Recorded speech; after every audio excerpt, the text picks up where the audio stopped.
Duck and Goose, written and illustrated by Tad Hills. That means the person who wrote the book also did the pictures.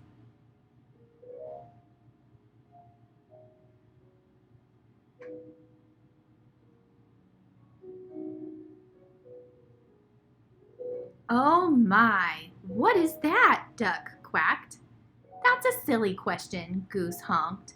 It is a big egg, of course. Of course it is an egg. I know that, huffed Duck. What I mean is, where did it come from? Goose looked skyward. He looked to the river. He looked to the fields. He thought very hard. Who are you? He asked finally. I, said Duck, puffing out his feathered chest, am the one whose egg this is. I saw it first. Goose quickly raised one webbed foot. It's mine. I touched it first. Hey, you should never put your dirty foot on an egg, Duck scolded. Don't you know anything about caring for eggs? Yes, I do, Goose cried out. Stop yelling. Duck yelled, then whispered forcefully. Don't you know that you and your screaming are very likely disturbing the baby bird who is trying to take a snooze inside this egg? Goose wished that Duck wasn't right. He lowered his head and whispered softly, I'm very sorry. Go back to sleep in there. My, that's quite a beauty you have, called a blue bird from across the river. Thank you. It's mine, quacked Duck. Actually, it's mine, honked Goose. Thank you. So, asked Duck, what do we do now? We should do something, suggested Goose. Yes, you are right. Good thinking, agreed Duck. Like what? Duck and Goose each thought.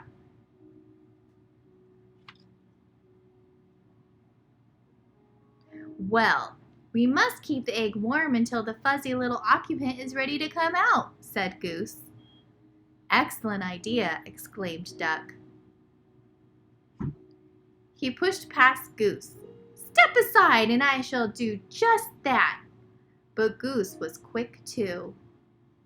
After a flurry of fussing, grunting and groaning, slipping and sliding, honking and quacking, Duck and Goose found themselves back to back.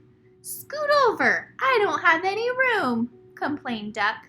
You are much closer to me than I am to you. Stop yelling in my ear, Goose. Shh! Goose hushed, pointing at the round thing beneath them. Yes, yes, yes, we must remember. Quiet, quiet, quiet. We mustn't disturb the little one. And so they sat very still and very quiet, waiting. For a long time they waited.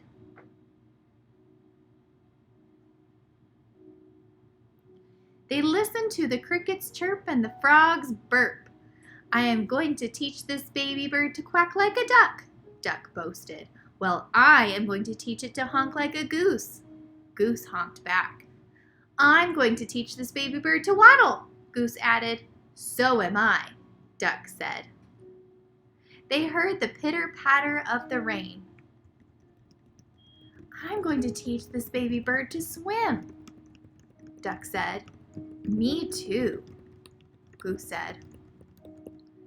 To pass the time, they sniffed wildflowers in the warm sun and shared breadcrumbs while Goose taught Duck to honk. They watched the sunset in the sky, and Duck taught Goose to quack.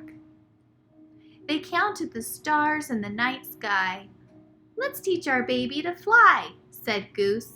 Good idea, said Duck. I'm sure our baby will be a fast learner, said Duck. If it takes after you and me, I'm sure you're right, agreed Goose. Together they waited. until, "Do you feel that, Duck?" Duck nodded. "Yes." "Did you feel that, Goose?" Goose nodded. "It's time, Goose, it's time," Duck squawked.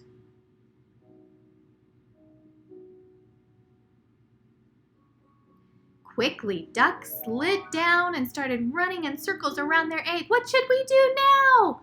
he hollered. "I think we should remain calm," Goose yelled back. "Excuse me," a little voice called out. Duck stopped in all the exciting confusion. He had failed to notice the blue bird kicking their egg. "Can I play too?" she asked. "Play? This is no time for play," yelled Duck. "This is no time for games," yelled Goose. "And what's with the kicking? I was only trying to get your attention," said the little bird. "Well, you got it," Duck huffed. "False alarm, Goose. Back to work." "Can't you see that we are very busy here?" Goose explained to the bluebird. "This is serious business. This is perhaps the most important moment of our lives." "Oh my, I am sorry," apologized the bluebird. "I had no idea. I just thought that maybe I could play with your ball. It really is a nice one," she added, and then she flew away. Goose gulped. "Did she say ball?" he whispered to Duck. "You know, I did have my doubts," Duck finally said. "It is a bit squishier than most egg I've seen." "Yes, and I must say I was somewhat suspicious of those big dots," Goose admitted. "It may not be an egg, but it is lovely," said Duck. "Oh, absolutely, Duck," Goose agreed. "It's a keeper." As the crickets chirped, the frogs burped, and the grass swayed in a gentle breeze, Goose quacked and Duck honked, and the ball bounced, rolled, and sometimes even flew. The end.